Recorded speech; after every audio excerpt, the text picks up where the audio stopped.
If you don't want to get scammed while traveling around Europe, then this video is for you. In today's video, I am going to be sharing all the most common scams that you're going to encounter in the most touristy destinations across Europe. In case you're new here, hi, I'm Christina from happytowander.com, and this channel is all about practical travel tips from someone who's been there, done that, gotten scammed so you don't have to. And if that sounds like your kind of thing, be sure to like and subscribe for more. Now, we're gonna start with a pretty common one that I feel like nobody addresses, and that is the fake apartment scam. So a lot of the time I have to emphasize, if you are booking accommodation for your trip in Europe, whether that's on Airbnb, on booking.com, or through a website directly, do know that if the deal seems too good to be true, there's probably a reason for that. And I've seen a lot of TikToks lately about travelers who didn't realize they were booking an apartment that did in fact turn out to not exist once they got there, or they had to wire a deposit to the host separately, which they did not get back. So do make sure that any place you're booking, you are diligently reading reviews and vetting any properties. Because unfortunately, these fake apartment scams are becoming more commonplace, not just on Airbnb, but on other booking platforms as well. I do have a full video all about how to find the best accommodation in Europe, so be sure to check that out if you want more tips. Another scam that I don't hear people mention often enough is the priceless menu scam. So this happens most often in super touristy cities like Venice or Rome. And unfortunately, this is a scam where restaurants will not be very clear with the pricing of their dishes. And what ends up happening is tourists will go in thinking it can't possibly be that expensive. And when they get their final bill, it ends up being 900, 1,000 euros. Something ridiculously expensive considering what they ate. And so this scam can take a few different shapes. First off, places with no prices are probably a red flag. And especially if you ask them to see the prices, if they don't want to give them to you, then you should definitely run. But another version of the scam is they'll give you the price based on 100 grams or based on a certain quantity. And then when they actually give you the dish, it's going to be 5, 6, 7 times that amount that they listed on the menu. So definitely be careful when you're sitting down at a restaurant. Always make sure there is a price list available, and definitely make sure you are searching up the menus and reviews in advance, just because if someone has been scammed before, trust me, they will make it very clear in the reviews. So be sure to keep that in mind. Related to this is the overcharging restaurant scam. So this is when a restaurant will start bringing you dishes that you didn't order, making you think maybe it's included or it's free on the house, whatever, and then you get stuck with the bill at the end, having to pay for all these extras that you didn't ask for. And so the only way to really combat against this is to make sure, clarify, anytime something comes on the table, ask how much or ask if it's free, and if they're being weird about it, then you know it's probably a scam. I will say though, in certain countries, this is actually just a cultural custom. Like in Portugal, for instance, it is very common to just bring some olives, some little appetizers for the table, and that's included in kind of like a table cover charge. In that case, it's not a scam, it is optional. If you don't want it, you can tell them to take it away. But I'm talking more about restaurants that will just bring you really expensive, extravagant dishes and then charge you for it after without your consent. Now, another really common scam that is, in the grand scheme of things, pretty harmless, but something to be very careful of just because they seem to target first-time visitors to Europe with this scam, is the free for you scam. Now, a general rule of thumb to go by is that if someone is offering you something for free, it is not going to be free. And this takes a lot of different shapes all across Europe. Very commonly, it'll be in the shape of a flower, for instance. So someone will come up to you, give you a free rose, give you a free flower, say, oh, for you, welcome gift. It's completely free. And then they'll come back and try to ask your travel partner for some money for it, or they'll beg you for a donation for it. So really, it's not going to be free. But of course, it's not just flowers. Sometimes it is a piece of jewelry. So they'll find a ring on the floor and be like, hey, this ring, is it yours? And you'll say no, and then they'll insist that you should have it, but then they'll press you for a donation. So do be mindful that anytime someone tries to give you something for free, it's probably not going to be free. Closely related to this is the bracelet scam. And if you've done any research about scams in Europe, you're definitely going to come across this one, just because it's so common in touristy cities like Paris, Florence, Rome, you name it. There are guys who have friendship bracelets that they're going to try to sell you.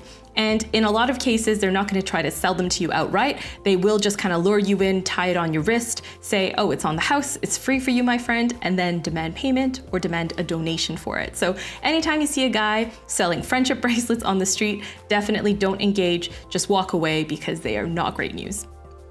On a similar note, there's also the photo op scam.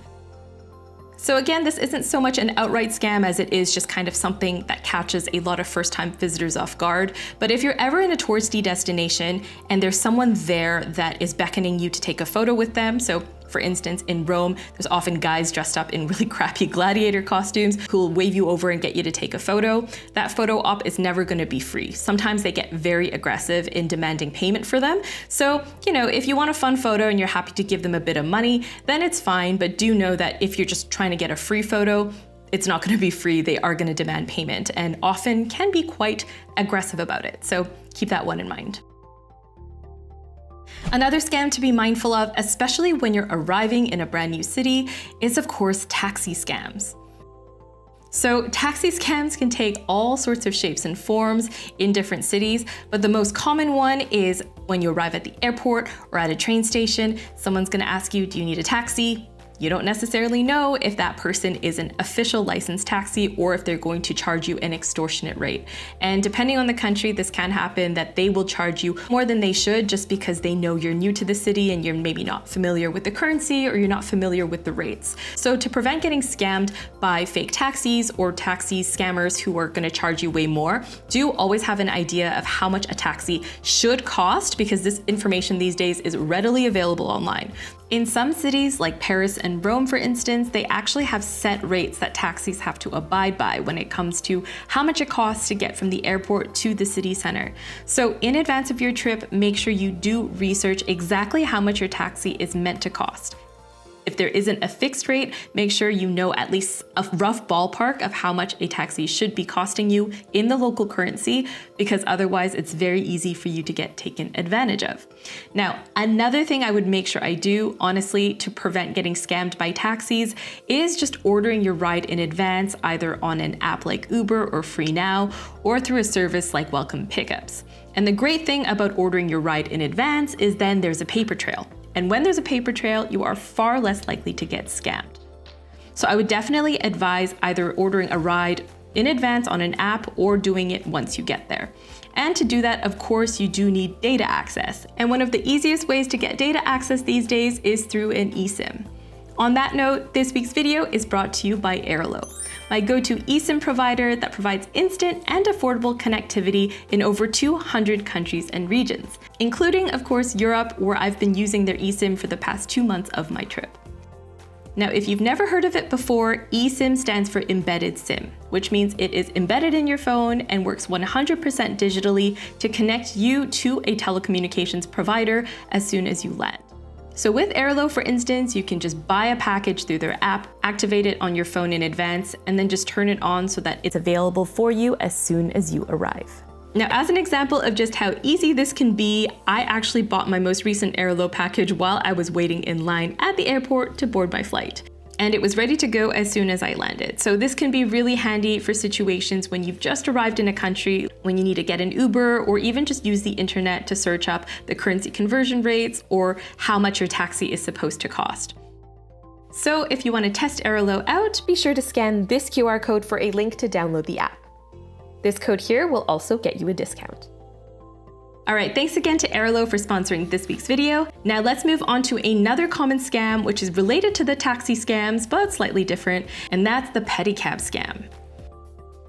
So in a lot of touristy cities around Europe, you will see a lot of pedicabs, which are these things right here. And not all of them are scammy, but many of them will try to take advantage of unsuspecting tourists by giving them prices that are honestly ridiculous.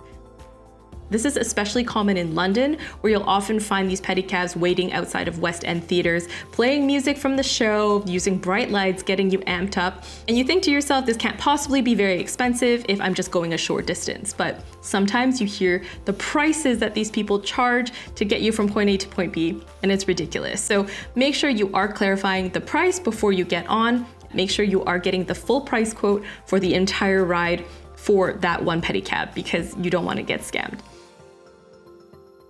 Another Europe scam for newbies to be aware of is the EURONET ATM scam.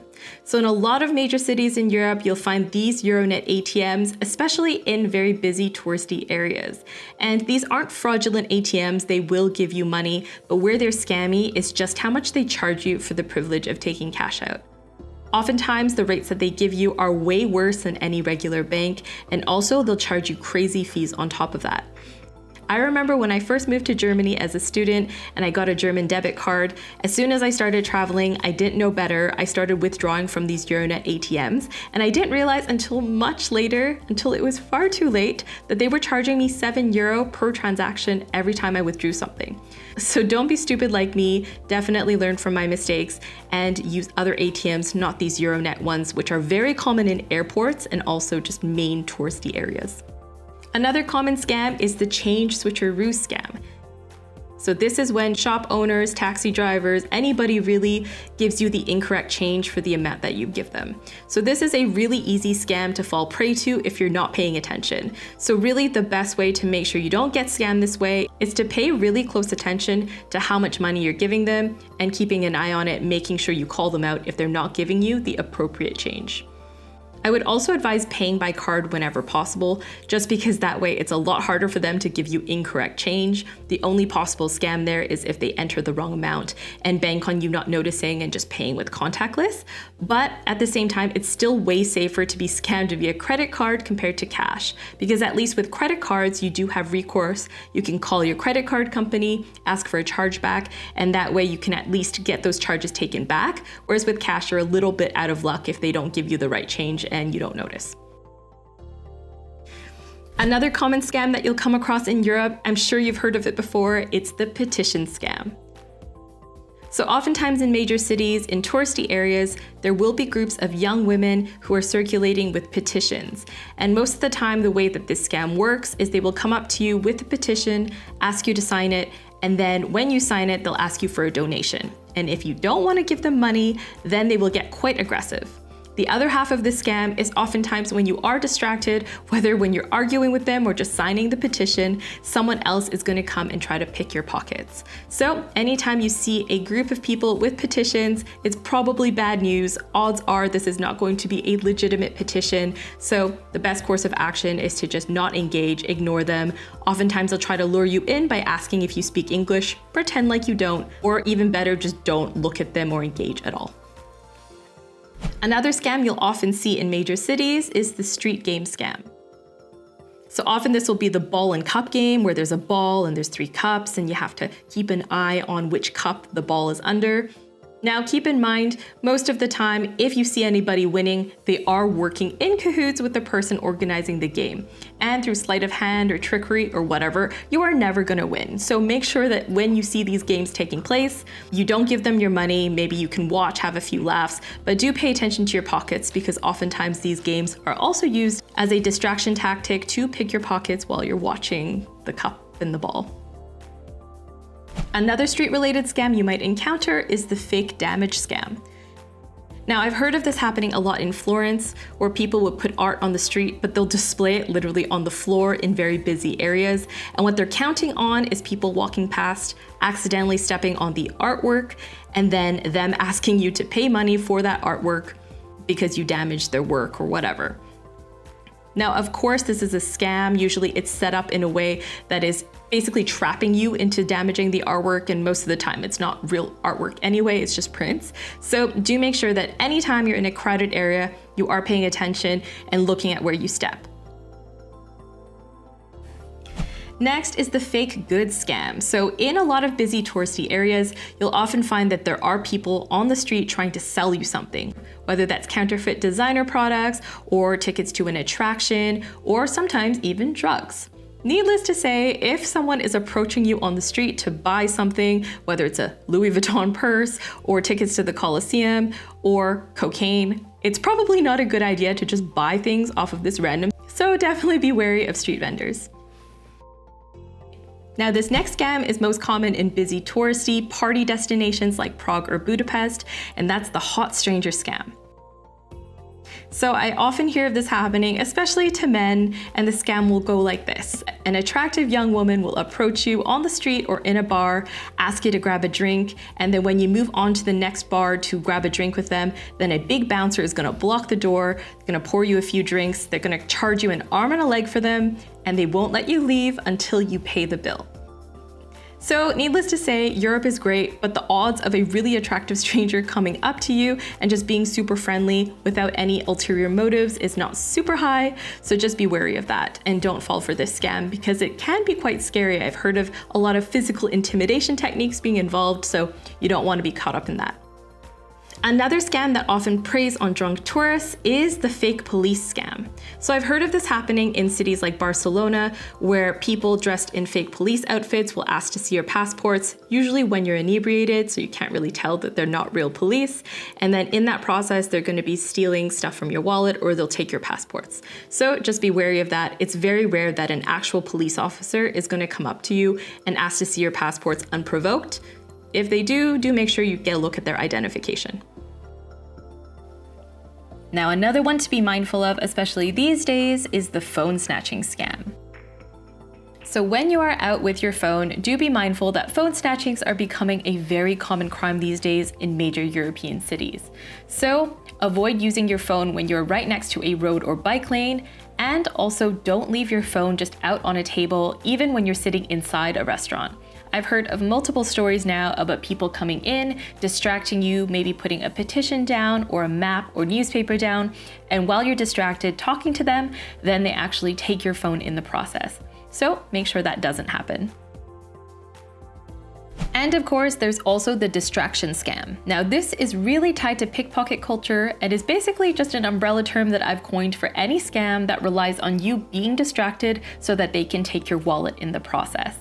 Now, this can come in a lot of different forms, whether that's just talking to you while their partner pickpockets you, or asking you to take their photo while creating some commotion in the process to distract you.